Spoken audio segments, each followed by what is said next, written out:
This is The Real Gig with Bret Alexander. Arthur, we're back. Number two. No plan. I tried to sort of have a plan, didn't work out for the last one, so we're not going to have a plan at all for this one. We're not going to have anything? No plan. Well, I'll start by saying this. I've had many of our... One of my big joys with doing this is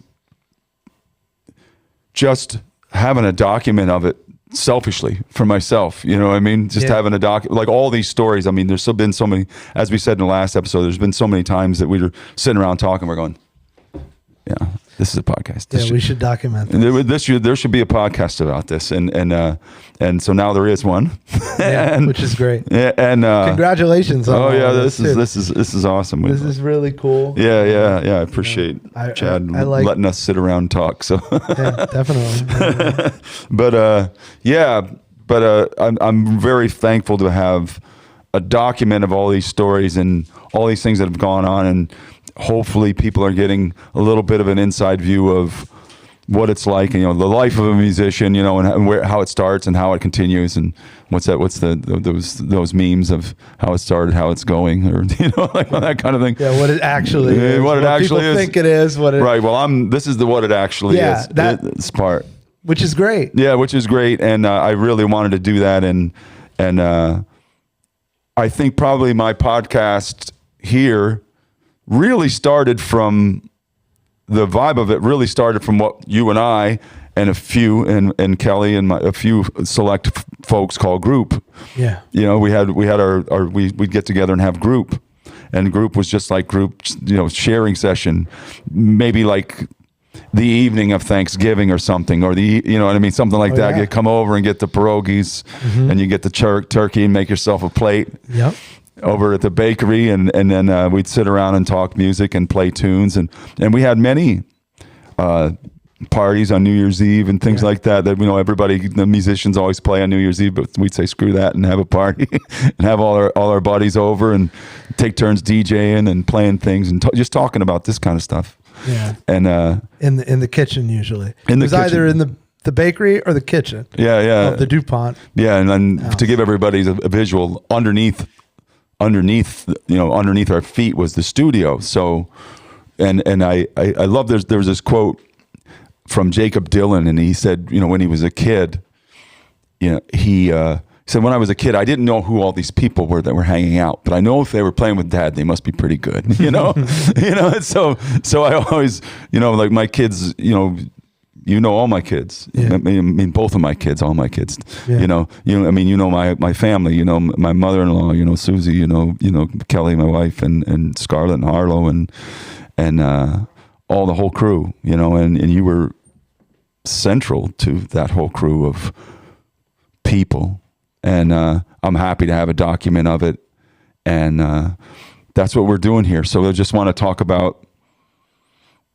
Just keep going, you know, from where you were. It's funny to tag off that, you know, most people, you know, they have their friends from, like, say, grade school or high school or college. And it's like, oh, how'd you guys meet? Oh, this was my college roommate and one of his buddies from Central Michigan. And you know, we all hung out. And then they're, you know, oh, how do you guys know each other? Oh, we went to grade school together. Thick as Thieves has been my best friend.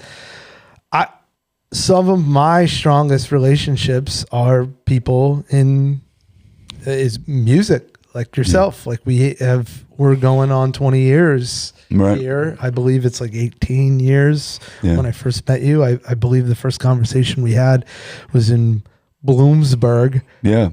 Harry's. At Harry's, and you were there that evening because you were working with Tim and Paulie's band.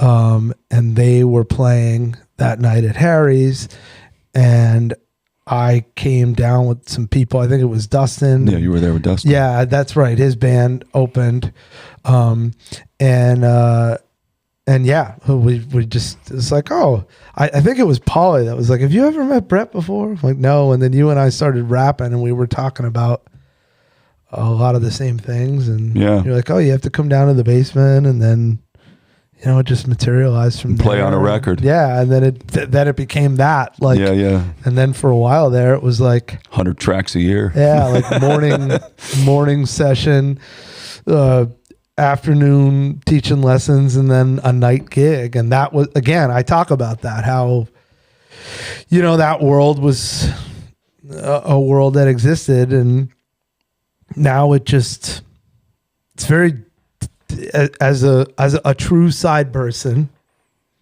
it's very, very difficult to do that these days. Like, to be just a drummer.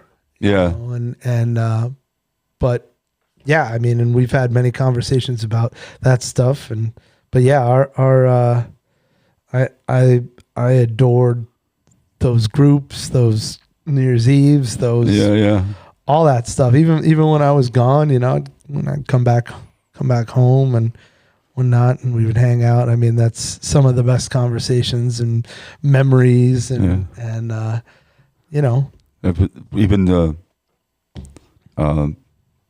Tony Halchick moved to Michigan. Yeah. And he came back for a week. This was under a year ago, and we were still up there, And he came back, and we just did the thing. He just came by and like. I mean, he get divorced. He'd live at our place. We said we had like a reverse halfway house. You know what I mean? It's like if you just want to like check out and be irresponsible for a while, come stay with us. Yeah. He would come. He came over, and we just fell right back into it. And he was a little down in the dumps, and he got up the next day, and he's like, "All right, I'm back. I feel good." It was a magical thing, and that's something that gets. People record on their own, and people make records on their own, and they do it in their basement. I don't mean in their basement because I've had my studio in a basement, but I mean at home by themselves. And you can't beat that interaction, that camaraderie of everybody, just working with a team in the studio, and just this revolving door of different combinations of guys and girls, that you work with, and you're always learning from somebody, and you're always working with people that don't think totally like you, and you kind of got to interpret it through your knowledge and your historical knowledge and your abilities to give them what they want. And I think that's lost in people emailing things around and making a record that way. Yeah. I couldn't agree more. I mean, some of my favorite times ever in life, and I just had this conversation with a producer that I worked with out in Los Angeles.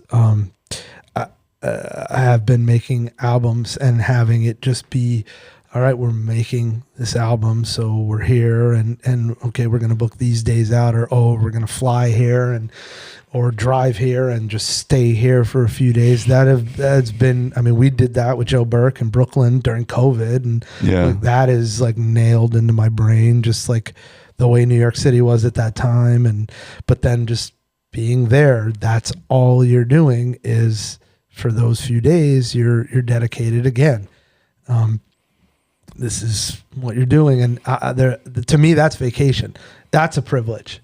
And that's, it's golf. Like I said, yeah, it's golf. That's our golf trips, yeah. And I love it. And then to like get paid to do that is almost like a wow. This is pretty cool that I get paid. Sometimes I don't get paid to do it, and it still doesn't matter. Sometimes you do it for free. Sometimes you get paid. Yeah. And then, but it's such a privilege. And like I said, some of the best times of my life have been in and around studios or making records, or it's just, I don't know, people, it's just such the crew. Yeah, it is. It's awesome. And I've never, like, I haven't been around it as much as far as from like working with a client standpoint. Like, you would bring more people to that I would be involved with that I never met and whatnot. But now my gig is like different, where it's like, it's not clients coming in that need studio musicians. It's the big guy client that tells you, I need you to record A, B, C, and D this tax quarter, and then you go with a crew that you know and that you're very comfortable with and that you have made music with a lot. So that's even different. Yeah. Alone. Like I started out recording music with just bands I was in. And then I met you, and then you introduced me to like, okay, well, client work, and okay, this person's going to tell me how they want me to play on their album, or you as the producer is going to tell me how they want or how your vision is for their album. Or then now this third phase where like I work with a songwriter producer, but like we're working for this company. Yeah. And it's like, that's a whole other thing too within itself, but we're able to be ourselves. And it's just, it's great. Yeah. Just like, get asked. I do a couple different situations like that. I mean, well, Diana, you played on a few Diana things. Yeah. Like Diana, would send me the song and then kind of give me exactly that, give me basically what she was looking for. Then then on several of those tracks, I had you come in and you play on them. And yeah, I mean, we most of the time, just kind of give me the direction and then, you would play the drums and we build the track. Jeff Lehman is another. I don't know if you've ever played on any. You've played on some of Jeff's stuff, definitely. Okay. Over time, not recently, but Jeff was kind of like, we did what I call it, like bread pudding songwriting. There would be all these leftover lyrics I would have, Mm-hmm. and then I'd send him lyrics, and I just send him through email and give him 3 or 4, and then I said, these are things that I discarded, I didn't use, but complete songs. Mm-hmm. And I'd send him that, and then he'd come back, well, what do you think of this? And we'd done a couple albums worth of stuff, just different stuff that was, repurposed songs that were just lyrics that didn't, because, if you're making a record, you're going to put out 10 songs, 12 songs, you probably have 25 or whatever. Yeah. That before you actually release them. Mm-hmm. So anyway, that sort of working for someone, but kind of doing your own thing is another way. Yeah. That's another way. Well, I mean, it's those years of trust that you gain with these people that, they really like what you have done as a musician. And then, so they want to work with you. And I mean, that's how, right? That's how you and Paul started the whole thing, even before this studio. Yeah. People wanted to work with you guys because you were in that said band, and yeah, sure, they enjoyed what you were doing, and then that attracted people, and then you kind of there's a tributary off the main river. Yeah. So well, just like any of those, like we talked earlier, the Motown, that band, or like the Swampers, like people, well, I want that sound, so I'm going to go, I'd like to work with those folks. And, because they have these people that work with them, and it's really cool. And I think that's neat. And that's something that, we've talked about many times, where I love that. I think that may possibly, and Paul and I talked about it on the last episode a little bit, but that may possibly sort of come back around and grow a little bit. Okay. Basically, people will be more interested in kind of like golf trip. Like I think more of the experience of doing that. Yeah. Than just like, okay, I trust these guys to make me a record that sounds good. Because I mean, you can make a record that sort of sounds good at home, but you don't really get an experience out of that, number one. And number two, you don't really get whatever that group of people's certain flavor is. Yeah. I mean, so yeah, I mean, you can kind of use a crew to get flavors, and there's an experience of working that way. So, well, sure. I mean, hell, I think about that often too, where like, in the mid 2000s, where people would be like, oh, I'm recording with such and such a producer. And it's like, okay, that's awesome that you get to work with them. Yeah. They've done all this prolific work. It's been great. But then like my messed up mind would be like, yeah, but that producer's just working. Sure. And those people are just paying him money. It doesn't really, sometimes it would just be like a person filling their calendar because the ebbs and flows of business. And I'm not trying to be negative about anything here, but it's just like sometimes people would put that on their they would like put that out there like that was going to sell their album. Right. Oh yeah. You know, and yeah, Rick Rubin at one time, if you were popular enough, oh, this is Rick Rubin or John Bryan or like, okay, yeah, but not that many people even care about that aspect, you know, or my mind just went blank. The gentleman who just passed away from Chicago, Steve Albini. So like, yeah, like people would be like, oh, well, Steve Albini, you know, he produced our record or and that's awesome. And that's really great that you got to work with him. But sometimes people would put the cart before the horses. Like that's not going to make the songs any better. Technically, that's not going to that helps the situation, I guess, somewhat. Yeah. But like, even at that aspect, like, again, learning something about this business, like that doesn't, if you don't have like some sort of serious management or an agent nowadays, like none of that matters. It used to be like you had to have a label and then you could get those other things. Now the label doesn't matter.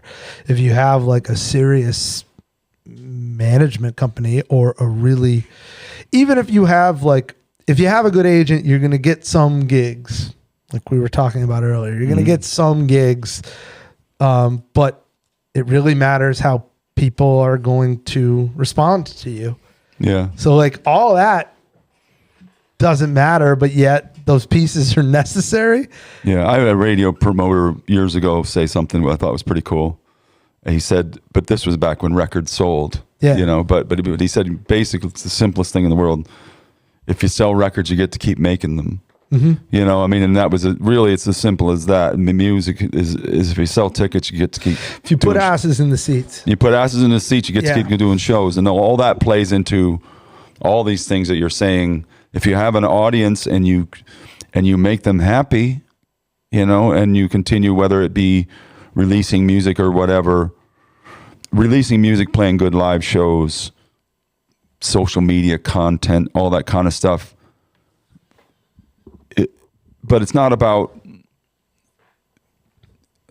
clicks and likes and I don't know. It's like there needs to be a little bit deeper connection somewhere, in my old man opinion, to be able to put asses in the seats consistently. You know, I mean, there has to be some sort of connection there. That I think maybe short term you can manufacture that with other means. You know, if I was spending my last dollar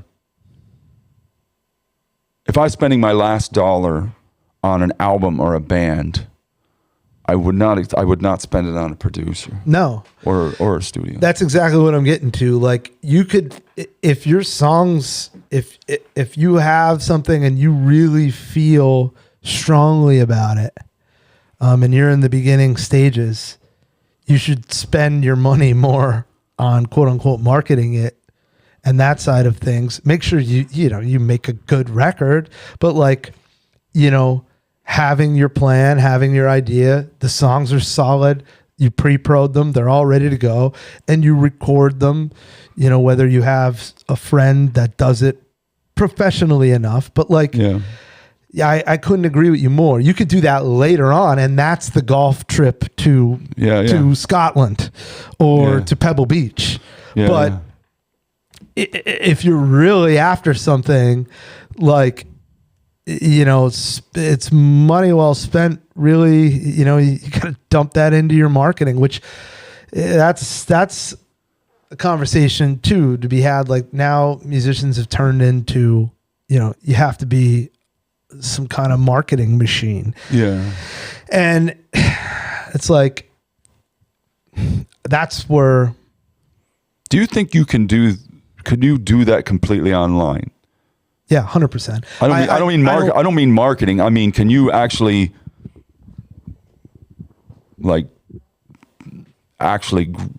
build an audience without going and playing a live gig? Yeah, never. No way.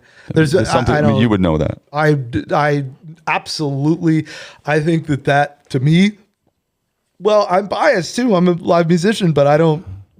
No way. You have to sell tickets. That's the only way you make money in this business anymore, So like, even here's a prime example. My wife and I were hot on this comedian. I won't name the name. He or she had great, like 15 to 30 second jokes. Either it was TikTok or Instagram that was putting it out there, and it was very funny and like, this and that. We go to watch the special. It was not watchable. So like up and coming person, followers. Okay, here's it. Go to do the real thing. Unwatchable. Like bombed badly. And the algorithm on this said person seems to have ticked down a little bit further. And I'm like, yeah, because, there's too much time being spent this way. It's like once you put it all together, it wasn't there. And like even getting that opportunity to do that, and as well as I know, no one would have even like to put. I mean, I guess that used to happen, right? Like you were around some bands that but yet they had the jokes. Now I'm going to compare it to that. They had these big hit radio songs, and then they'd go out and play live, and it'd be like, but people connected with the song, Now if they go out, it's like, well, some of these revivals and some of these bands asking for $50K, and you're like, what are you, out of your mind? Yeah. You're asking for $50,000, and you could barely play an hour. You had 2 hits. Yeah. But like those hits propped it up so much. But like I think I've had this conversation on a podcast before. I remember the band that in the 90s, mid-late 90s, my era was the band Fastball. You remember that band? Yeah. And they had like that no, that song, huge hit, band's a hit. I don't even know where the chart positions on any of these songs, but I mean that song was everywhere, But then the next record came out. I mean, it was like platinum album to like 10,000 sales or something. Like it was like some astronomical dive, I don't have the numbers. I'm not quoting numbers. I'm just saying that it was like astronomical. I don't know if the band played live. I don't know what it was, but like that kind of thing. That's the whole thing of looking people in the eye and playing to them and building a relationship with audiences and fans. And you just, people are too fickle. But I mean, if your song blows up on SoundCloud or something, somebody like much later would be like Post Malone or something. Okay, maybe that got him in the door. But that ain't what kept him in the door. You know what I mean? Absolutely. And that's the thing. Yeah, you'll get people to a point. Yeah. But if you can't play live, if you can't deliver on the backside, Yeah. Now it's weird because like there is one genre that is somehow. I'm a huge hip hop head. Some people don't know that. Some people do know that. That was a genre that always kind of fell flat live. Years later, they realized, okay, if you want to go out now and make this money, like someone like Jay-Z, you go see him now, and it's like incredible band, and you got Tony Royster Jr. playing drums, and Adam Blackstone, who's a great bass player from Philadelphia, running the band, and just unbelievable lights and stage set, because you have to do that. Yeah.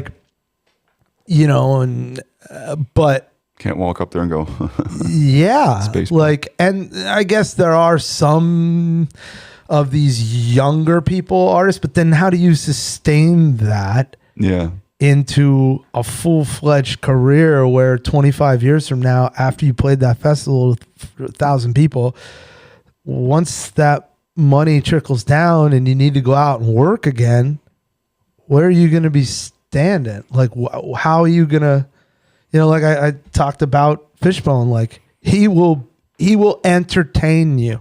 Yeah. They don't need to have a radio hit. They got in the door and like they never had some radio hit. In fact, one of their most recent songs is like fuck you, you fucking racist or something. Like sure. Because it's like, well, they could, like he could get away with doing that. That's his personality. And he felt strongly about the times too. He wasn't just doing it to get a rise out of people. Yeah. He's like, no, but they're not going to play that on the radio, No. But like you go see a band like that and that they get to continue to be musicians because they make people happy and people want to come see them. And, the business of selling albums and like, you know what I mean? Like, I don't even, again, that goes back to the Taylor Swift thing where like, okay, you could hear every lyric clearly. It's slow enough to understand.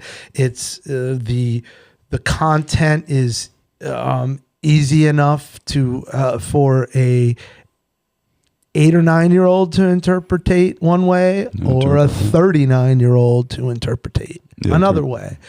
And like, so it's kind of like Chick-fil-A. Sure. Where I don't eat that bigot ass chicken, but like, that's a lot of people like it. Yeah. It is what it is. So I like stuff like that's always going to exist, right? It's never going to like go away, but like, is that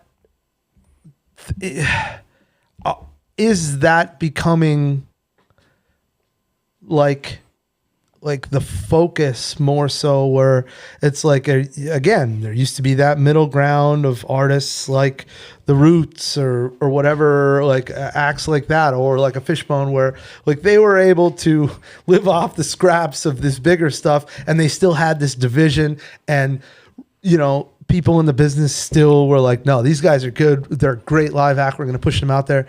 Like, whereas that, like, again, that's all 20 and 30 years old, 35 years old now. Like, where once that ends, what's sort of filling that void? That's what I'm trying to figure out. Like, there's this great band called Drug Church out right now, or I mentioned like Glitterer, but that's so much more so in like the underground. I mean, these are bands that sell 500 or 1,000 or 2,000 tickets.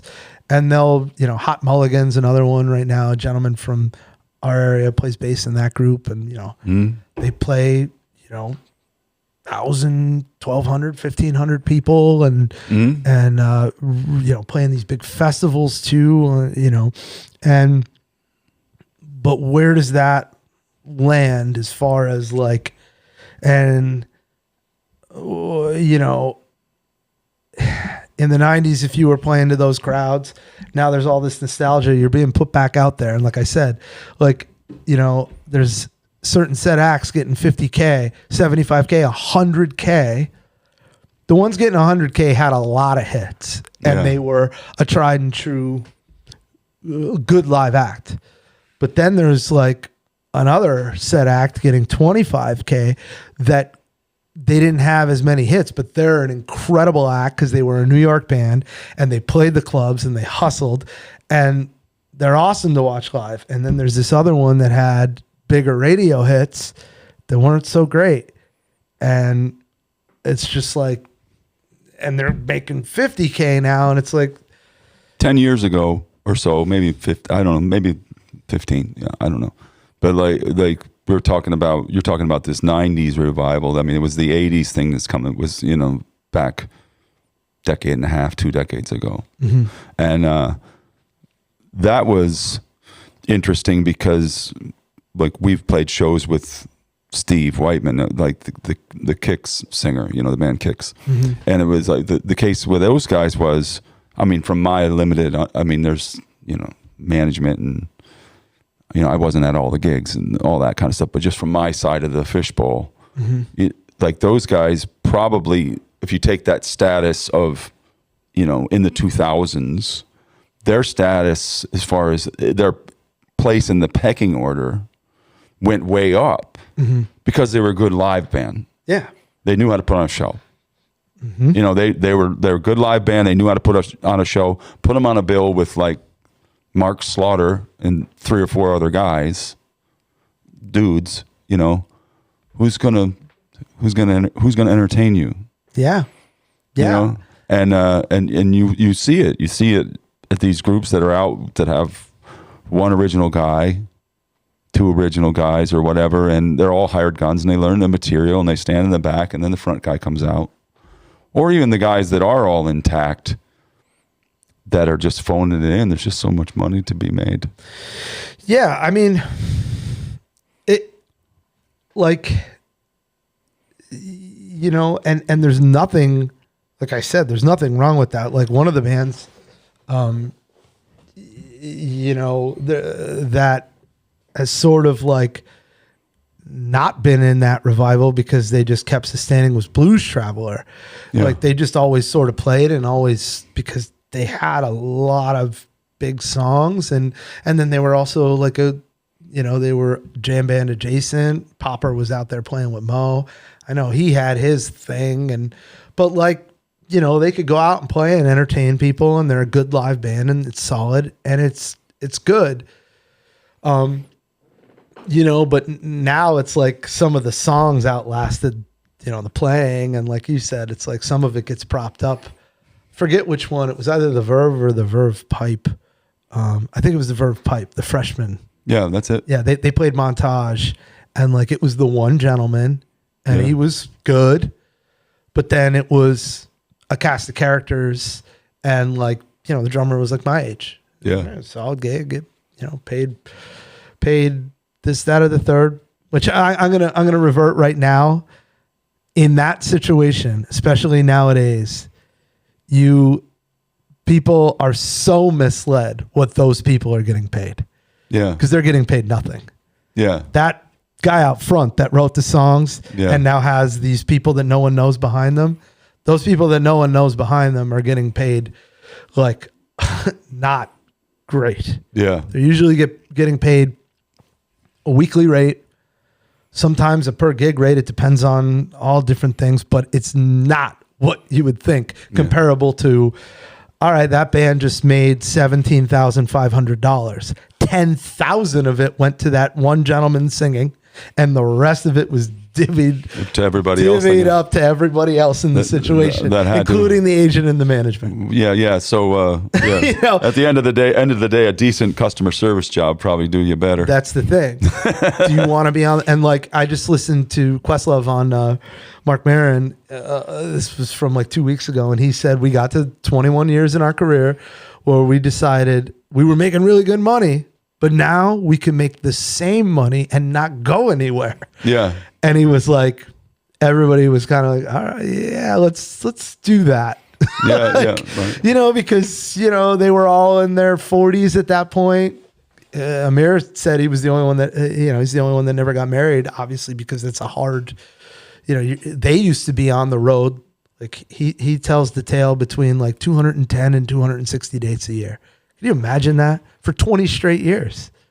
Like that's the reality of it. And they hustled in like the first 12 to 15 years of that. They weren't making 6 figures at all. I think that's one of the biggest misconceptions of this business of what are people actually making, especially even now. Yeah. Yeah. Like, yeah, there's one, maybe 2 people that are making a stupid amount of money. But if you're not an original band member or you didn't have a band agreement or it's like, CEO pay to like a manager. Yeah. Like manager at Walmart, CEO pay. Yeah. Like it's that far of a difference. Now, not every situation. No, there's all points in between. Yeah. But that all shifted into the world of there's no more bands because the business wants to control one person. They want one guy. They want one guy that you can manipulate all the way up and get them to do the thing and not have. Also, if you're like one of those other 4 or 5 guys, you know, that's maybe unspoken, maybe spoken, you know, I can easily replace you. Do you want a paid golf trip? That's it. do you want to go? I will have you golf all around the world. And you're going to make $1,000 a week. Yeah. And you're going to be able to golf everywhere. Really? Yeah. Do that for 10 years. Yeah. And then tell me where you're at. Yeah. And after then you've golfed around the world for a couple of years, then you're like, okay. Yeah. Time to figure this out. And then, and that's, to me, like, that is the biggest, like, I learned that really early on in my 20s too, like, where it's like, oh yeah, that's not an equal split. Like, what are you, crazy? It's like, no, this costs money. Yeah. Like this, but then as well as you know, once you have something, the pile of money, it can get really big, really, really fast. Sure. Yeah. And so then that's when people started coming and rolling around and, you know, because they want a piece of that pile. And sometimes those people that have hitched their wagon to those bigger name companies, they end up getting a bigger piece of that pile of money than somebody that's been in that band, which is also a sick reality. Yeah. Why? Because those type of folks pry on our love for something. Yeah. Those soulless motherfuckers, and I'm saying this 100% true. Yeah. They didn't learn how to play an instrument. They don't fucking care. No, they want a beach house. They want a Porsche. Yeah. They don't care. They will pry on your love of something till your dying day. Sure. And I don't. And somehow, folks like you and I have to. You have to learn how to navigate that. I haven't done a great job with it. Yeah, well, you've done a good job navigating it. You just haven't done a good job accepting it. That's it. I won't. Because it's like, I mean, I don't want to accept it. No, I just understand. like I won't accept what the fuck's going on right now. Sure, yeah, I got you. You know what I mean? Like, I don't want to accept it. Like, someone has to do something to combat it, right? Yeah. Someone has to, whether it's supposed to be, you know, again, who the hell am I? But like in my job now, too, as well, you know, I'm, you know, tell everybody your job. I mean, so we've hinted around it. So. I'm the programming director of the FM Kirby Center. Yeah. I'm going into my 4th year. Yeah. It's been great. You know, it's been a great learning experience. Mm-hmm. You know, I learned a lot of like the on the ground stuff through Carl Hall of being the face of it and then having to please the customer and I was the promoter, the box office, the operations guy, the everything. So like I learned the nuts and bolts of like that sort of thing before I ever owned the small venue, from just being on the other side of it of booking shows for bands I was in. Then I owned the venue and then also played shows there, which at times would get extremely hectic and was a learning experience too, to like being behind the drums, playing behind somebody and then seeing like someone doing something they shouldn't be, or where's the sound guy, where he like having to take tabs on everything. So it's like overload. And then you learn why people have managers and why people have this and that, because you can't do everything that you want to. And then being fortunate to land this job, to book acts at 1832 Art Deco, beautiful theater that people really love in this region. But then like part of me there's certain things that go on that you know, in the business of music, so to speak, that I hear and I see, and I'm like, man, you know, like, and I try to positively help certain things along the best I can, because it's like, well, is that my job? Well, it's my job to promote the arts. Promote the arts. Stroking out. Yeah, I am at this point in life. But like, so, I take that very seriously. And I, see certain things and, as far as business goes, and I understand like this has to work with this and that. Of course, like, and we have to make money to continue on as a business, but then like also like we want the best product to be put out. Like we want great artists to come to Wilkes-Barre. I want them to go the other way down the turnpike. I don't want them to, drive to Allentown or drive down to Philly or drive to New York. No, I want them to come up to us and champion that. Because, it's actually, and we, how expensive the experience is now. It's cheaper if we get the artists for you to come to Wilkes-Barre, have a meal, park your car, and even get a hotel room than it would be if you go to Philly or New York City or, even in some cases, Allentown. So that's like a goal of mine in this gig to try to, cultivate a little bit of that. It's not so easy. It's not so simple. People think like, oh, I could just, call anybody up and, and offer them money and they'll come. It does not work that way. It's very much, it'd be different if I was booking the Beacon in New York City where everybody wants to play. It's the exact opposite. We have to keep the lights on. We have to, I love trying to bring in as a diverse audience as possible and not just focus on, well, what sells the best. We have to look at those factors too. But like, this year we're finally getting back to being able to do Broadway shows. We haven't been able to do that in years since COVID. And then that whole industry has changed too, where people don't understand that like, it's not that easy to do those shows. They cost a lot of money. And you also have to have certain, your stage has to be a certain size. Your wings have to be a certain size. So you can't just bring, I'm going to pay this $45,000 to bring in,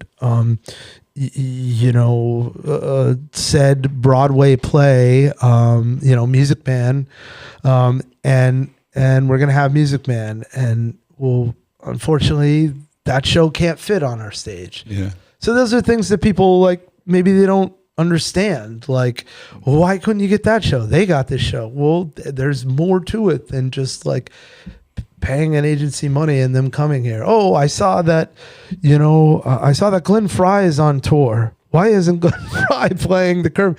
Well, because Glenn either has a deal with said promoter or it's a or he's dead. Well, yeah, exactly. Yeah. Or he's dead. That was a poor example.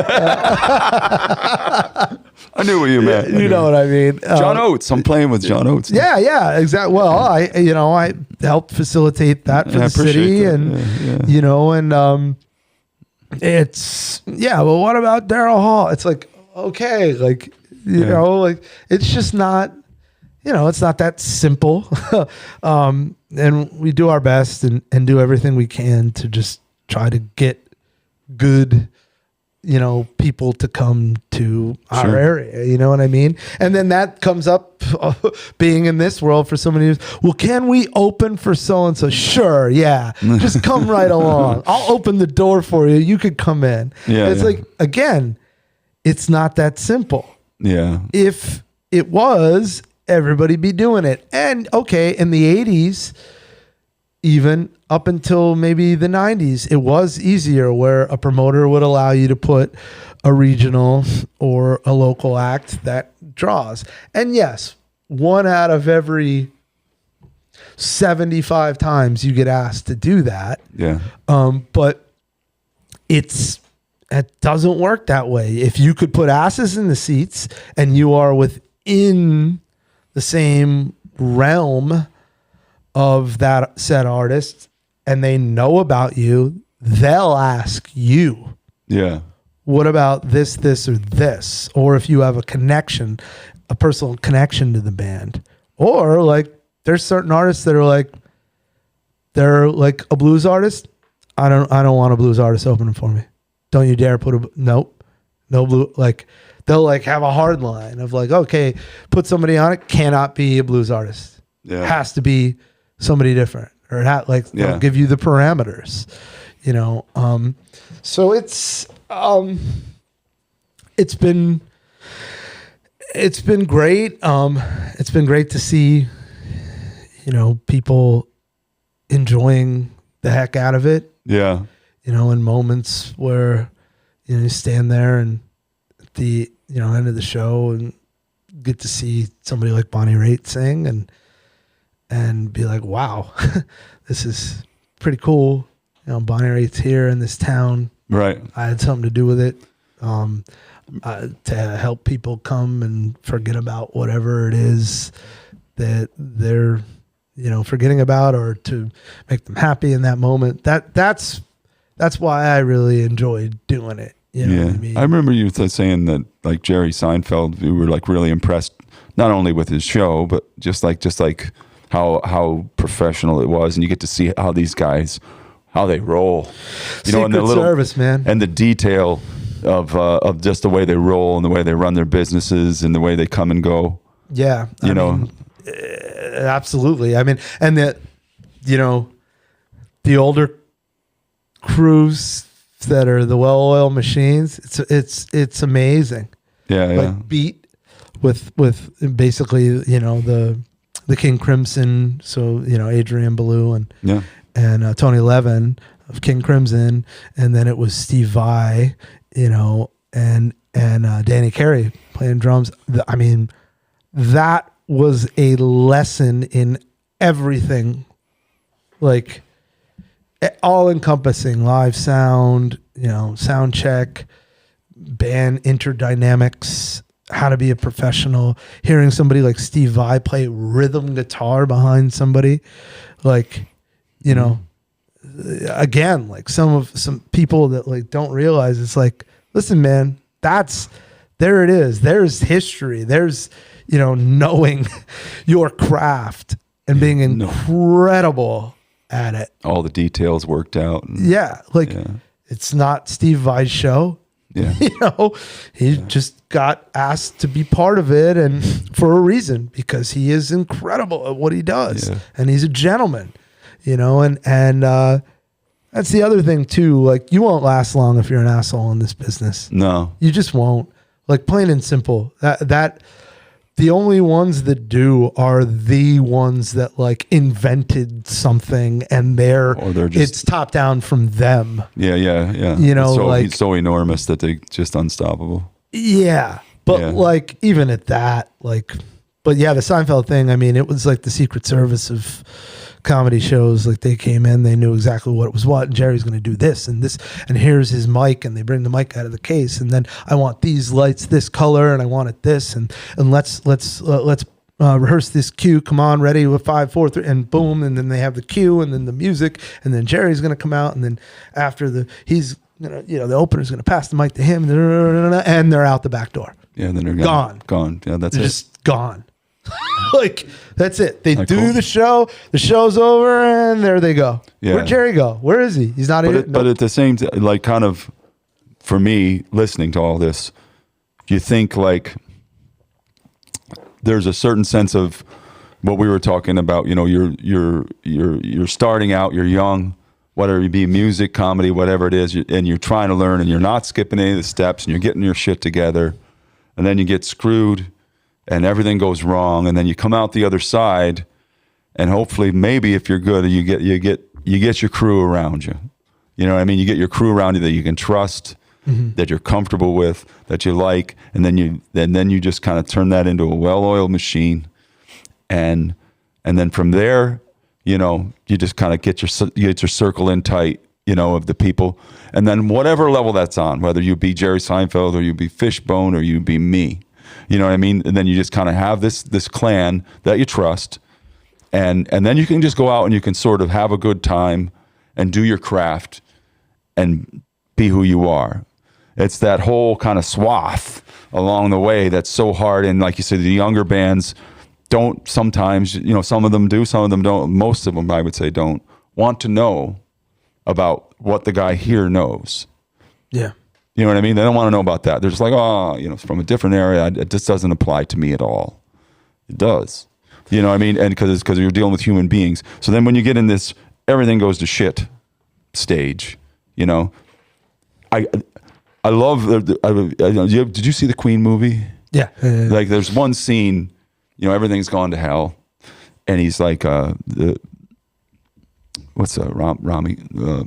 the actor played Freddie Mercury. Oh, I don't remember. Okay. Anyway, but he's standing outside and he's talking to somebody, and I just love this quote. He goes, he said, you know how you can tell when you went rotten. He said it's when fruit flies show up and they start gathering around to feast on what's left. You know what I mean? Mm-hmm. And that's very much the business. You know what I mean? This thing, everything goes south. Here you are. You still have the name. You still have this glory back here that people still recognize. Mm-hmm. You know what I mean? But then you get the shitheads that come in, and like you say, and they're the people that are your soulless scumbags. That kind of just start coming in to feast on whatever they can get out of this. And if you're lucky, if you make it through, you can get destroyed right there. If you can make it through, and you get back to the original premise of what you're doing, and you can get your crew around you, you know what I mean? Then you can kind of go forward. And on whatever level that be, it doesn't matter if you're playing you're a really good bar band, you're a really good solo artist, you're an international star comic, you know what I mean? Then you can kind of get in a groove, and and there's still nonsense, It's always going to be nonsense. Always going to be nonsense, but at least you have a few people around there. At least you think that you can trust. Yeah. You know what I mean? And it can calm down a little bit, mm-hmm. and that's. And that's the stuff, like that stuff comes off, and all that stuff, all that fruit fly stuff here is like, that comes off the stage when you're playing. If you're powering your way through shows and everything's going bad, everything's going bad, nobody's getting along, and everything's going to shit, but you still got to go up there and play, and you still got to go do these shows, and you still got to try to make a living. You know what I mean? Yeah. And there's all of that, just kind of. You still got to go do it, but your audience can kind of sense that it's not the same, and sometimes you come back, sometimes you don't.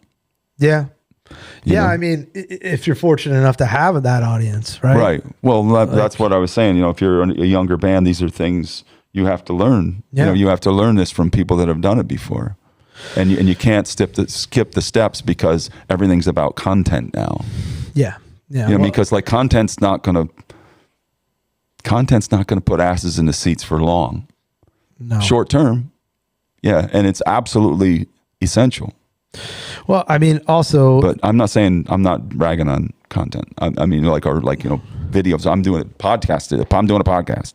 Yeah. I'm all about it. I'm just saying at some point in time, you have to make a connection with somebody. You have to. Yeah. I mean, that's the A number. Like, again, the definition of insanity is doing the same thing over and over again, expecting different results. Yeah. If you're going to continue to do and put out albums and only a certain amount of people are ever going to pay attention, you better rethink what you're doing. Yeah. Or you're delusional. Right. Like you couldn't figure it out. Like people are not responding to what you're doing. Yeah. So if you want to continue in this because you care about it and you love it, have enough sense about the situation to step back and look at it and say, do I want to continue to do this? Am I going to put, some people just won't continue to do it. Yeah. Which I've seen a lot of great people fall to that, Yeah. And then I've seen the opposite where it's like, get the hint. But, that's just my opinion, but it's apparently a lot of people's opinions because not enough people paid attention or cared. Yeah. If you actually do have something, people will respond. Yeah. They will. They'll start responding. Some situations I've been in, we didn't have enough time to allow people to further respond. Sure. Which is really heartbreaking. Well, it's really tough to get to a certain point and then like have it all fall apart and have be like, man, you have this thing that you built. Again, you built this awesome house and everybody's like, man, that house is awesome. Can I buy that house? Nope, you can't buy it. Well, who lives in that house? Nobody. Yeah. They weren't allowed to live in that house. Well, why can't I buy it? Nope, it's done. Yeah. And it's there. Yeah. And some people every now and then like find it and they're like out there in the world. Yeah, they're like, whoa, where'd this house come from? This is great. This is awesome. Why doesn't anybody live here? There must be something wrong with it. Yeah. The foundation must be screwed up or something. No. Well, then why isn't anybody living here? Yeah. Because not enough people paid attention when it was on sale. I look at, I always say the Tom Hanks League of Their Own, it's supposed to be hard. It's hard is what makes it great, Yeah. And it's like, it's supposed to be hard. All these things, personnel, the wrong timing, bad luck. It's impossible.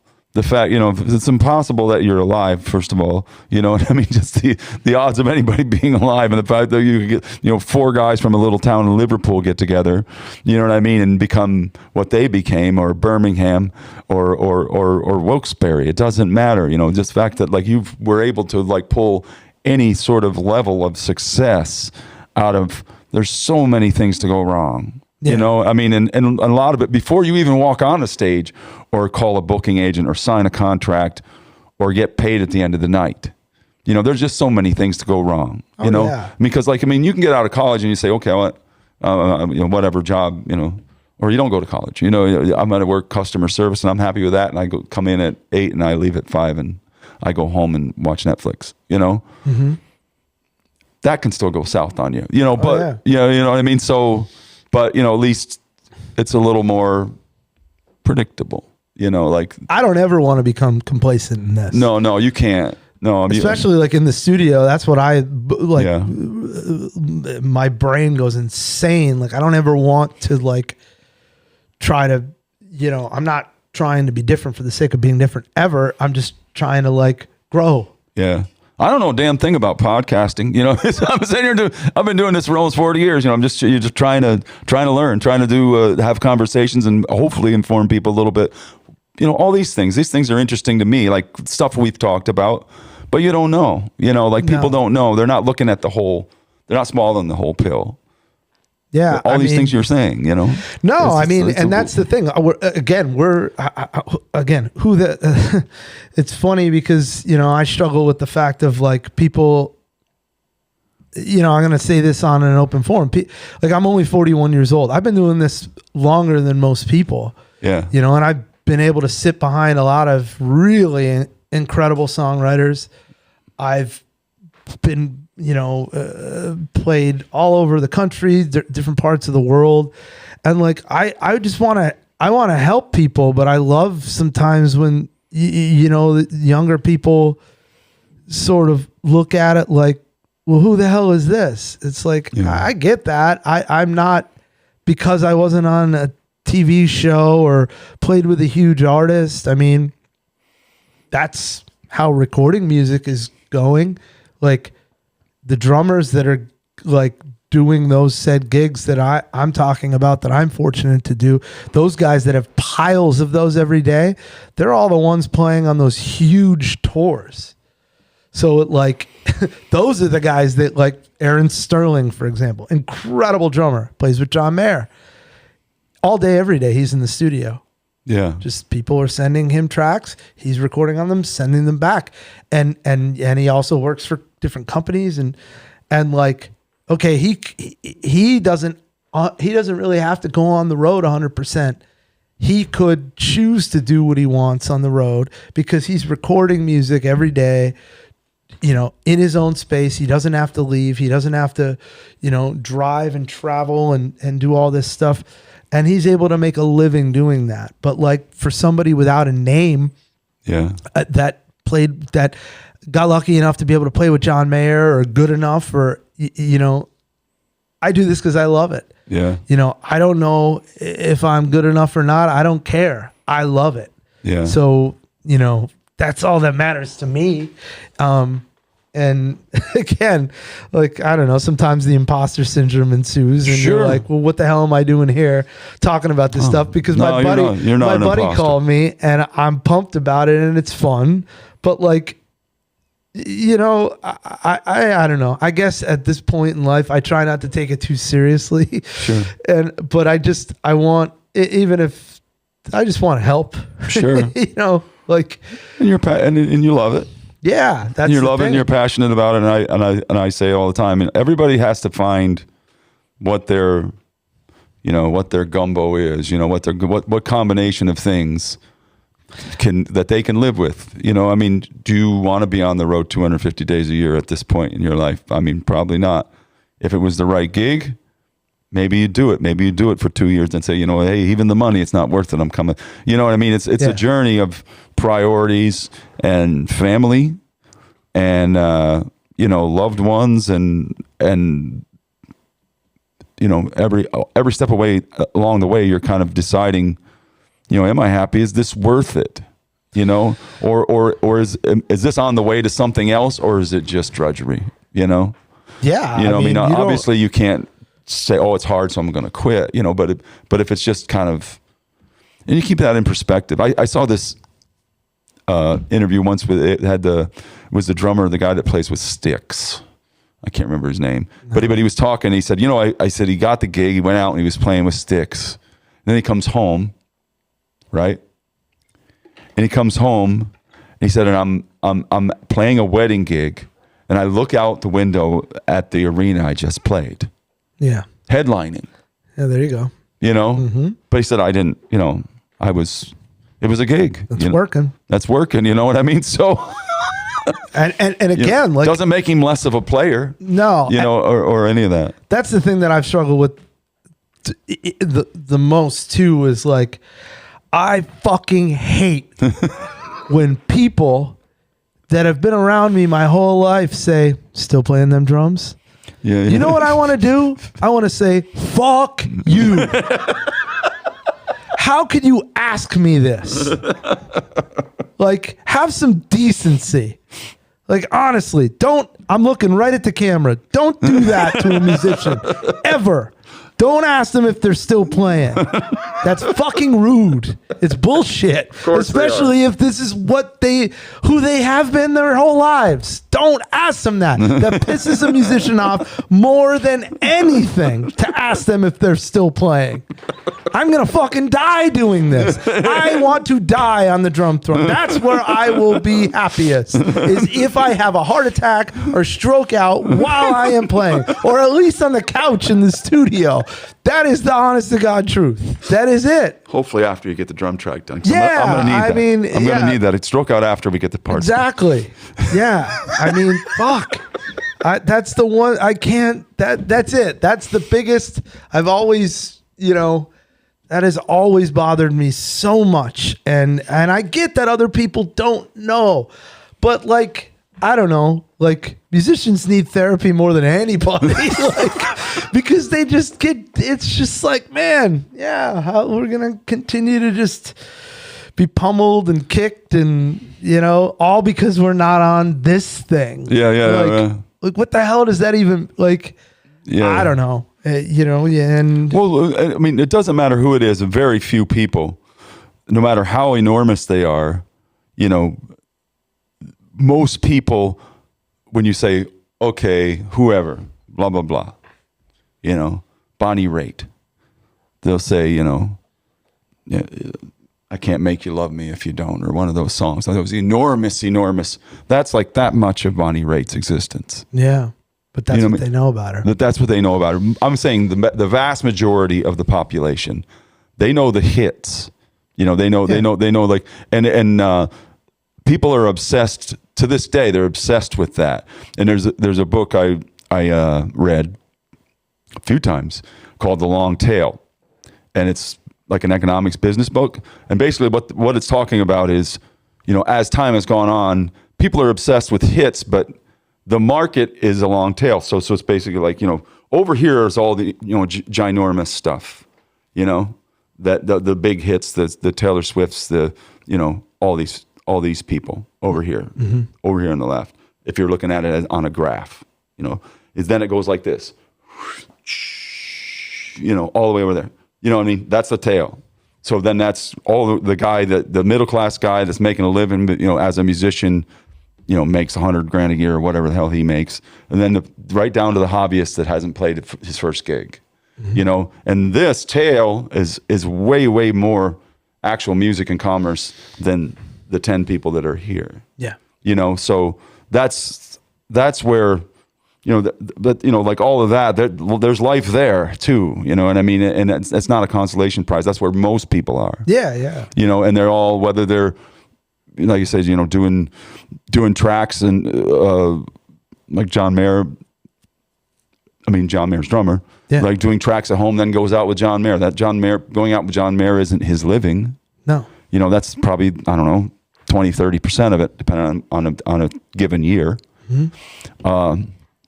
But he's making a great living, and he has his client base, and he has his base, and all the things that he needs to do this. You know, I have a buddy in Nashville that tours, and when he comes home, he has an Airbnb.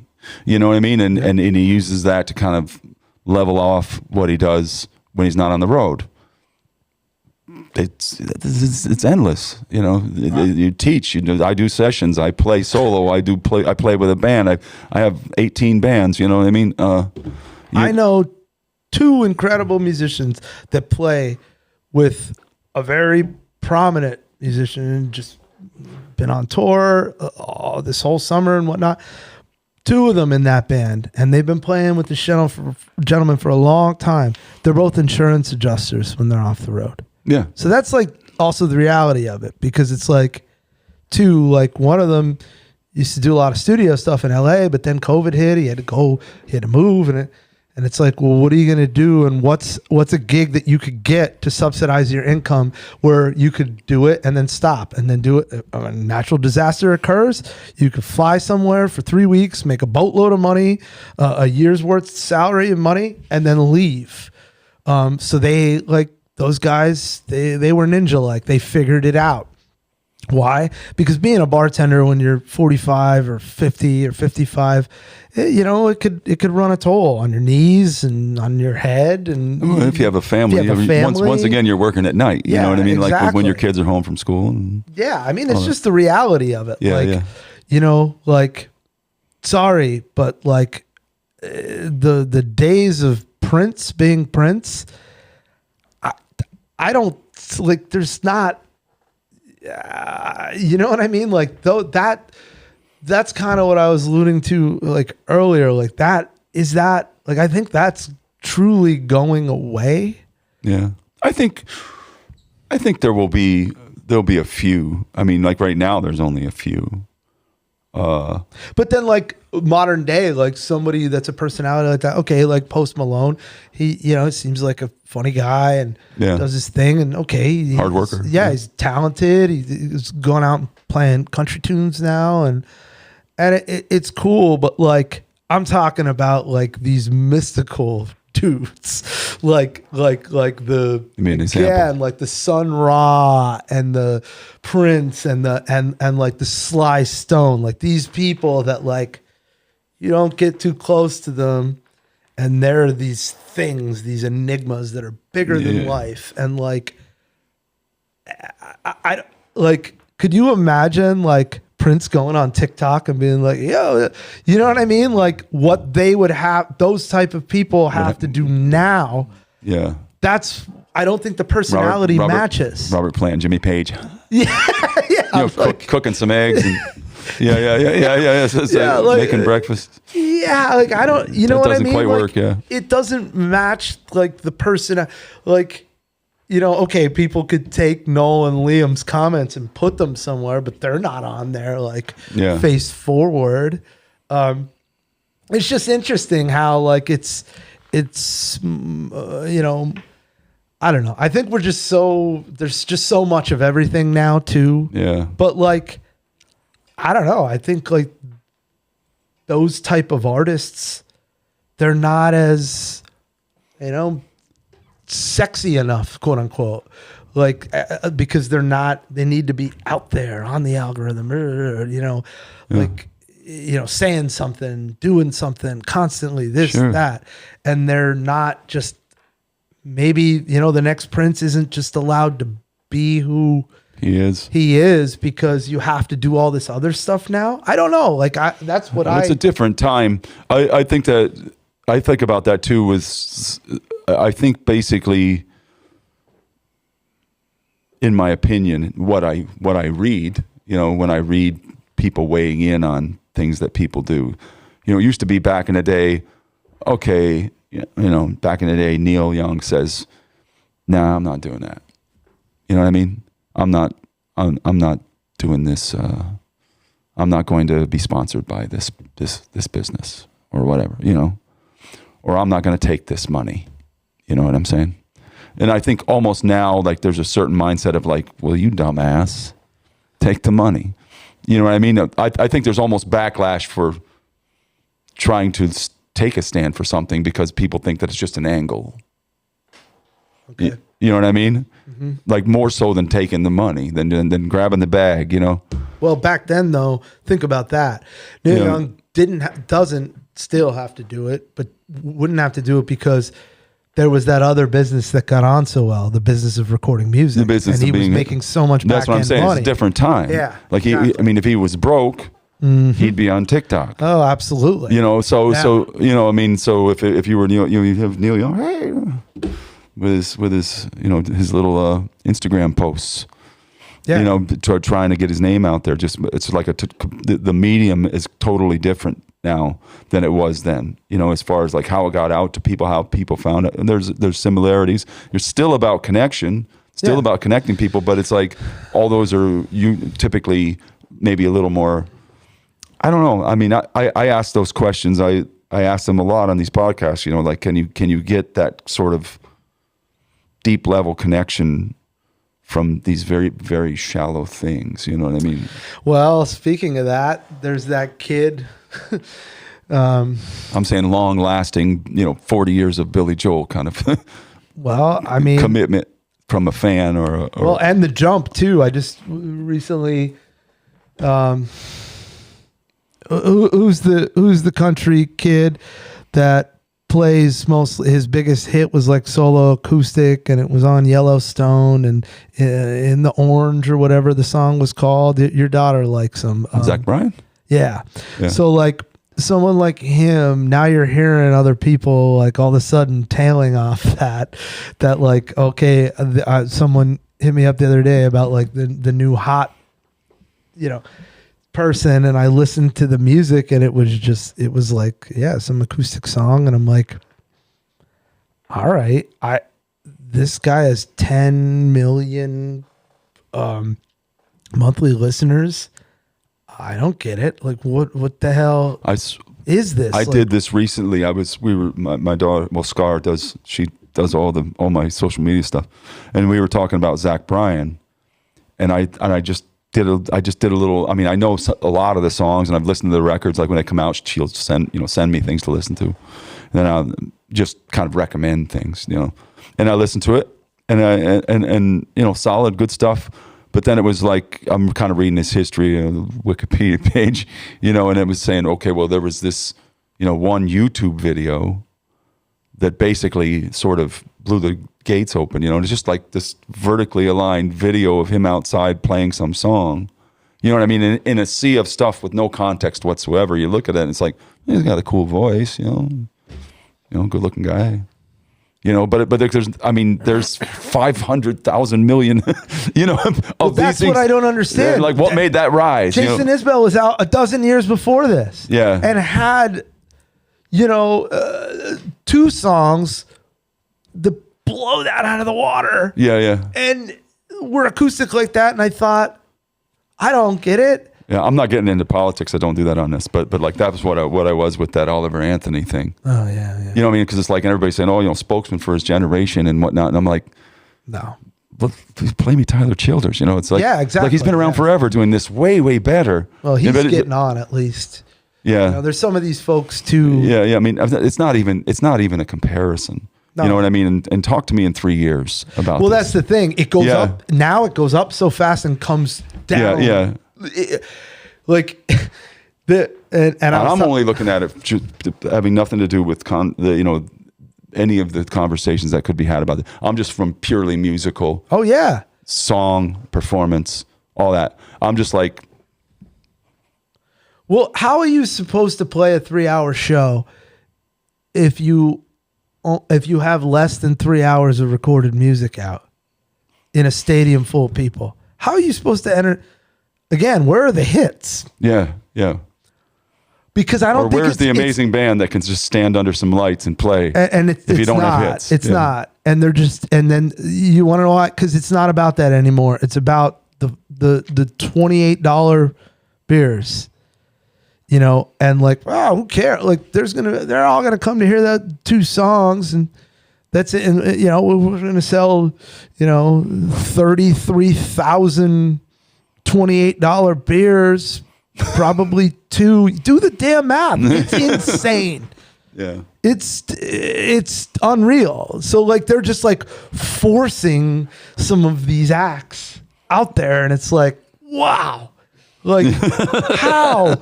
They barely even played a club stage. They don't know how to play a stadium. Yeah. It's like, I watched some of it from afar. And again, like, okay, I've been doing this a long time. I don't like, I have to speak for myself. I have to sing for my supper. I'm not jealous of it by any means. Yeah. Great. It makes people feel good, but it's not that good. It is not that good. Plain and simple. I've seen more concerts, and this, than a lot of people. That's horse shit. Like, why are people paying $500 for it? Yeah. It's gotten watered down. It has. I don't want to sound like the old curmudgeon guy, but it is not as good. I'm glad that somebody else is doing this. Well, because it isn't. It just isn't as good. Like, I mean, and there's people out there crushing it. Look, I don't care. Make fun of Eddie Vedder's voice or whatever. You go see Pearl Jam. It's one of the best live shows you will ever see. Hands down, plain and simple. Like, they're an older legacy band still putting out relevant, good albums. Yeah. Death Cab for Cutie, one of our favorites. They're on tour right now. They just played with My Chemical Romance. Huge stadium because they were like equated in that sort of emo scene back then. Yeah. Now it's much different. They're an incredible live band. Yeah, they were great. Unbelievable live band. They were one of those bands. I remember. I mean, I only saw them live one time, and they were. I mean, that's like one of those bands you're watching and you're just looking around at people crying. Yeah. While they're playing. You know what I mean? Just really mean a lot to people. But guess what? And this is it. This is it right here. If you are a $300 million player in Major League Baseball, you have to hit that ball or you are gone. You have to produce. Yeah. You have to be that good. If if you're a 23-year-old, hockey phenom, you have to produce. You have to score goals. If you are a quarterback in the NFL, like, oh, look, Patrick Mahomes, you lost last year. Uh-oh.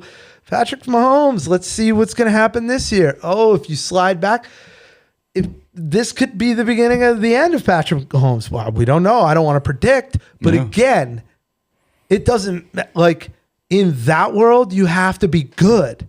In our world, you could sort of fake it. It could all sort of be like put together in a way, and then pipe this in, and let's like blow a bunch of fireworks off and have all these freaking lights, and then everybody's like, oh, they were incredible. No, they weren't. They were not incredible. It wasn't good. It stunk. They're barely a bar band, but yet they're making $300 million. That's what I get so pissed off about. I don't know why. I think because we care about it so much. We do it from our heart and soul. We want it to be right. We want it to be good. And then these fucks come, and it's like, oh, yeah. Look at me. I was a Marine. Blah, blah, blah. Like, and then, like, what the fuck? Like, it's unreal. I don't know. I'm just letting go here, but I don't get that. Like, I mean, that's a whole other level of luck. Like, back, you have to be lucky, but you should have to be good too. I always say that, but that's one thing with like sports or anything. It's like, well, he's a wide receiver. He always drops the ball, but man, he's got a great look to him. He's so cool. You know what I mean? He's going to be gone in a year and a half if he doesn't catch the ball. He's got to catch the ball. Yeah. I mean, it's like sporting events and sports are a little bit more of a meritocracy because like your lack of delivery is on full display for all to see. You know what I mean? There's no way around it. With music, it can kind of like, I always said that with art and music can kind of be, you can kind of look at it like, oh, well, people just didn't get it. They didn't understand it. No, it was garbage. So it's like, it wasn't that they didn't understand it. It was garbage. It wasn't good. And that's for all of us do things that aren't good. Small percentage of things are good. Not to cut you off, but then they'll say, well, who are you to say that was garbage? Yeah. And that's kind of what I'm getting to too. It's like, well, it's just like, somebody told me years ago, like a D2 football coach, coached football his whole life, became friendly with him. He said to me, I was explaining to him something, and I was like, "You think you could go?" My buddy's got this. His son is really into football. He wants to play at the next level. You think you could go like evaluate this? He said, "Yeah, I could watch him play for 5 minutes and know can he play this level, or this level?" It's like no one knew this guy from Sam. Why? Because he did it so much, and like people need to understand that like. It's the 10,000 hours thing. Like, and if there's proof in the pudding, it doesn't matter if you were on TV, had a record deal, this or that.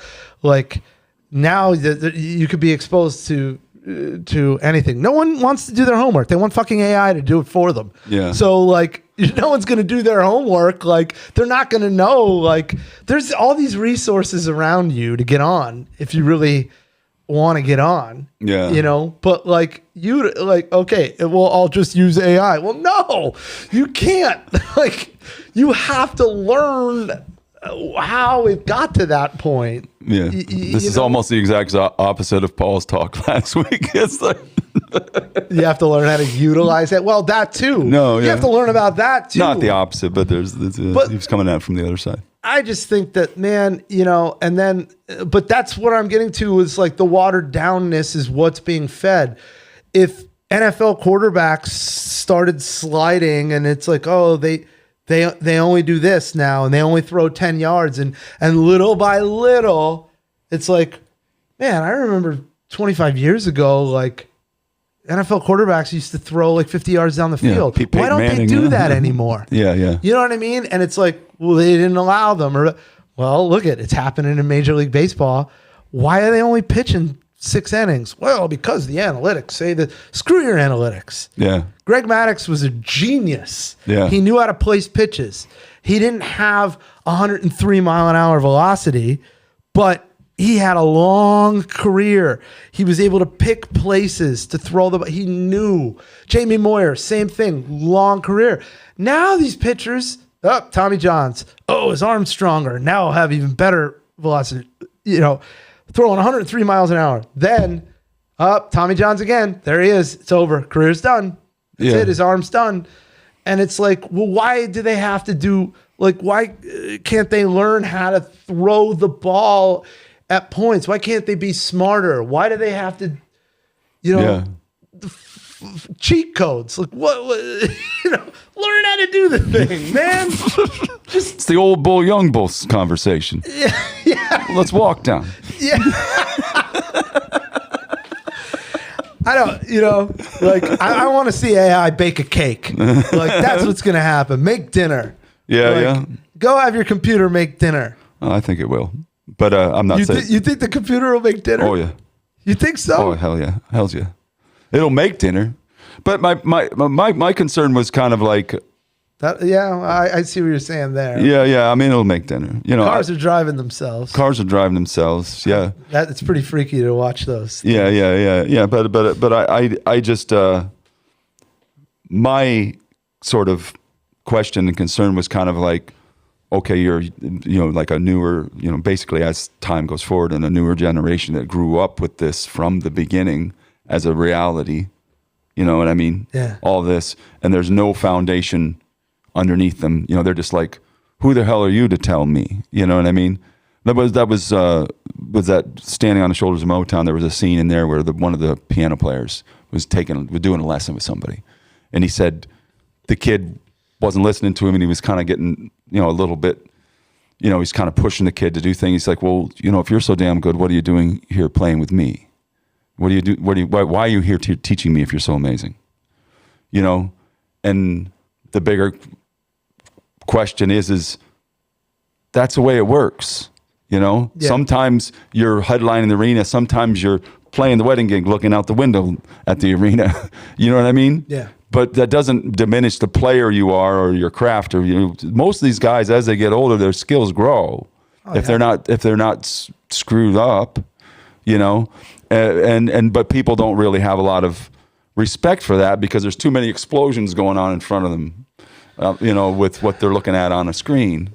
So they don't care about that craft and that lifetime. And there are people that do, lots of people, but taken as an aggregate, I think the masses are maybe a little less concerned. They're like, where's their place for the masters? Are they going to be able, maybe, like you say, maybe they all become insurance adjusters, or have Airbnbs, there's things like that.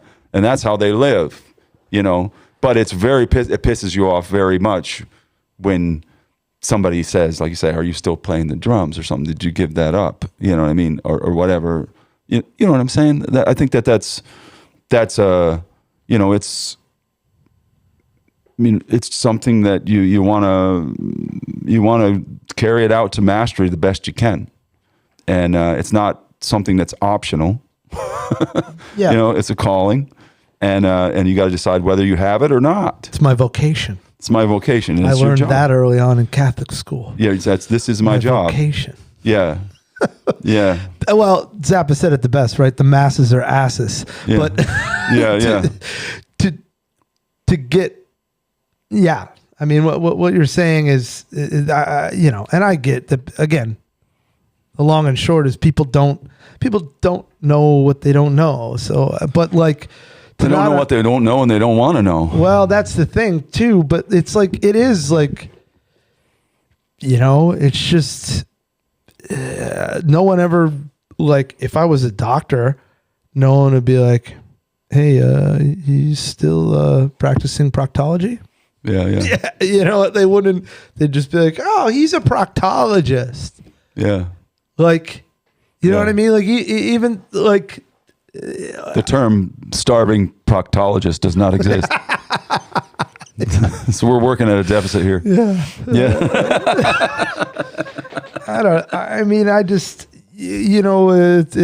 It's because it's so close. Sometimes I'm too close to it. Same like in my gig, I had to, my job at the Kirby, I had to learn how to not be so close to it as well. But then on like the other side of things, it's like, yeah, again, there's art aspects that I'm able to implement and promote in the job and book certain things, and which is great. And then other stuff is entertainment based, which is great too. But then there's a line there where it's like, you're playing this beautiful theater, and have some respect for the craft, and have, and there's not, I've never really been in, since I've been there's not been anybody that I've been involved with that was embarrassing or anything like that on stage. Sure. It's all quality stuff that we're trying to put on that stage. But like, there's other aspects or other things that like, too, like I also want to try to expose people to things on the higher level, because it's like, well, if you don't expose, if people only know bad sushi, that's all they're going to know. They're not going to want to eat sushi. So then sushi restaurants are going to fail in that market. So it's like, my argument is this is really good. So whether it puts a ton of asses in the seats or not, but if we put the asses in the seats and make it financially somewhat work, people are going to walk away going, that was really good. Yeah. See, and that's where I hang, that's my hill that I die on. It's like, we're going to, we could bring this in and we're going to expose people to somebody like Trombone Shorty, for example. And people are like, this is unbelievable. This is incredible. That's those middle points that I'm like, come see this, because it's a special thing. And yeah, there's not going to be a sellout crowd there quite yet, but like what this guy's doing is so special. It's steeped in tradition. Yeah. And it's real. It makes people feel good too, Yeah. And again, I understand that songs do as well, but I don't know. I guess I get a little. I think kind of like what you're doing as a musician and as, the director at the theater is kind of the same thing. You know what I mean? It's like, you're just trying to create some sort of, just kind of trying to create a feeling, I mean, combining business and art and in a way that people can get it and understand it and open their minds. Well, that's it. And that's, again, like, be open to. What the hell was that? They're trying to do our podcast for us. Okay, all right. I thought that was me. Okay, all right. They're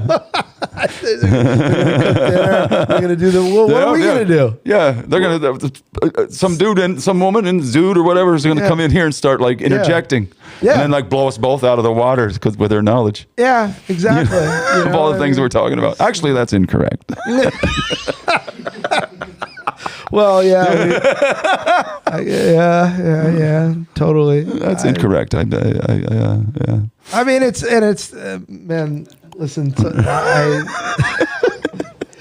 of this is. I thank you for having me here. Yeah, I'm gonna have a podcast, and I'm gonna invite AI with the two of us. That would be fun. Yeah, mess with it a little bit. See what happens. See what happens when you ask the real questions. How do you? Actually, that's inaccurate. Yeah. How do you play on top of the beat, AI? Play behind the beat. Yeah, go ahead. Play behind the beat, AI. They don't know how to tell AI to play behind the beat. Yeah, no, they're always trying to fix things. Yeah. And again, I am not. Honestly, I'm not technology I think is great. I just think it's the balance to marry the technology with the tradition, to understand, well, why do we go to colleges? Yeah. To further, why do we go to school? Why, like, you know what I mean? Like, you need to know what came before you and then learn, you go to high school, learn what came before you. You go to college to meld all of that together and move forward to try to, do something as a career. Right. Or you go to Berklee College of Music and waste your money. Yeah, like you did. No, I was in high school. I actually wanted to go to Berklee when I was in high school, and I got accepted. You had to do like an audition or something. Oh, yeah. So I did an audition and I got accepted, but then I was good at football. So at the same time, I started getting like football, and I had decent academics. So I'm getting like, like Penn, Brown, Bucknell, all these places. And like, so I'm getting these offers and I'm kind of like, man, I really want to, do the music school thing. And my dad gave me a third option, so it was like, my dad gave me, okay, well, either you go put yourself through school playing football or Army recruiter. So it was Army recruiter. And I said, I don't really want to do the Army recruiter. So, well, I play with the Army band, maybe. Well, yeah, that's true. You could have. I have a friend that plays trombone. He got sent to Hawaii. Yeah. Not a bad gig. Not a bad gig. No, I tell people your story quite often. I mean, because you were able to, you were able to utilize a skill in order to give yourself an education. Yeah. But that wasn't necessarily your life. You were good at it, and then you were able to use it as a tool. Yeah, yeah. You know, to move yourself, and then you turned into an insane person and decided to live your life as a musician. Like I said, we all need therapists. Yeah, we all need that. Well, this is what this is for. Well, maybe we'll start taking callers. Therapy. We'll start the therapy sessions. Oh, taking callers would be beautiful. We'll add that in. We just line number 1, you're on. Yeah. And we'll start doing on that. But yeah, that's cool. I mean, I think I've said this before too. Is all this is like, and this is great. Like just kind of like these blended careers and all. I mean, you have just like we love all this music stuff, and we love all this geek out over all the historical things and how to make records and try to do things that those that came before us, and just all these facts, of how these records were made, what instruments were used, how these songs were written, and we know all that. And I know you travel around, visiting places, and you're a traveler, so you're always wanting to go and experience these other music scenes, whether it be New Orleans or Detroit or Red Rocks or any of these. I mean, you've sent me pictures of all 3 in the last year. Yeah. So. Yeah. And I admire that, but at the same time, kind of figuring out other ways around, other ways to like supplement your income and make this music life a reality. You know what I mean? Which you did. I'm very thankful. Yeah, you have done that. Yeah. And in a lot of ways, I think I've said this before, the music business kind of becomes like the book business. Most people don't make their livings. You got Stephen King, and you got most people don't make their living just writing books for people, I mean, and that's the tale again, Yep. Just this long way to doing it. And that's what I hope, it's my hope that people that listen to this are getting a little idea of what they're getting themselves into if they wanted to, or maybe they have some sort of an appreciation a little more of like what the secret lives of musicians are. you know? Again, I'm thankful. I can't even believe that I get to, have a life all encompassed in this business, and comedy is a part of it too, which is really cool because I've always admired comedy. But to be in, the business of music and entertainment, and be able to still play the drums professionally, and after all these years, I mean, I'm thankful for it. I'm far from the best drummer in the world, and I admire. You're a damn good one, though. Wow, I appreciate that. But I'm glad that people still ask me to do these things, and that I'm going to continue to move forward and play those drums. And I will die playing the drums. Sure. Yeah. And honestly, I mean that we talk about Roy Williams and Ian O'Hara and myself and Chris Carney have this band, the classic country band called Precious Memories. Nice. And we talk about how like we want to be playing in that band till we're 90, where I'm wearing the sugar shoes and have a back brace, and it's like, oh, Arthur, because I have to be called Artie or Arthur in that band, because Arthur got the gout, he has to cancel the gig this week. I remember when I was recording the polka band, and I had Stanky there with sitting on his chair with his accordion and his hat with the feather on, and like right boot, he's got the bottle of Wild Turkey, and I'm like, I want to be this man. This is the greatest thing ever. Like he was just so great, and like loves to play and fun and funny, and the stories are just. Hey, you live an interesting life if you do this. You find a way to make it work. And hey, nobody handed it to you, man. No. I mean, in your case, so you can say you feel lucky, but nobody handed it to you either. You could poke fun all you want at whatever, but at the genre or the way the music sounds, and that to me too. Like that's the other thing that, I mean, with the studio thing, and being around folks like yourself or like Nick Driscoll or Roy Williams, that. Like there is no best genre. It's just good music or bad music. It doesn't matter what it is, and just it's good to know where it comes from. Yes, sir. I'm glad I was interested in these things, and not to say I was an ignorant 20-something-year-old, but like, you learn and then you get some adult experiences behind you, and then children come into play, and then you realize that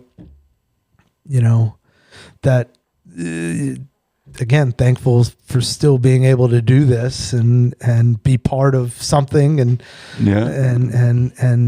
also make people happy doing it. Nothing wrong with that. Nothing wrong with that. No. Awesome, buddy. Well, we'll break here.